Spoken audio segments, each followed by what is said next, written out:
मेरी एक ही डिमांड है कि मेरे बेटे का जो बॉडी है वो हमारे तक पहुंचाई जाए, और मुझे उसकी जो लास्ट स्ट्रगल मोमेंट रही होगी उसके बारे में बताया जाए कि उसको रेस्क्यू हेल्प प्रोवाइड कराई गई थी या नहीं करवाई गई थी, या क्या सर्कमस्टांसेस रहे कि 3 क्रू हमारे हमारे देश में खोए हैं और बाकियों को बचाया गया, इन तीनों को क्यों नहीं बचाया गया।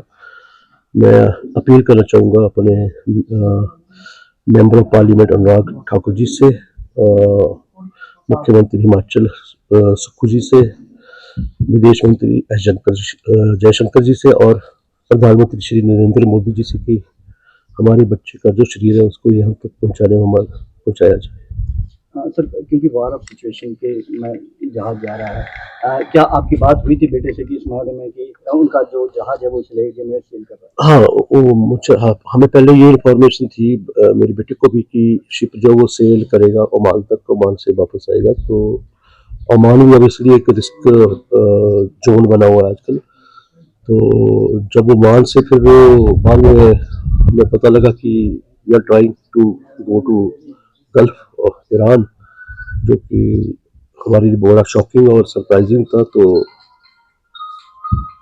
ये captain should have avoided this route. Sir, कहीं ना कहीं कंपनीज परमिशन जरूर लेती हैं सीरिया से जाने के लिए। Any concern taken from that? अगर कंसेंट ली होती तो फिर यूएस भी अटैक नहीं करती और उनको रोका भी नहीं जाता।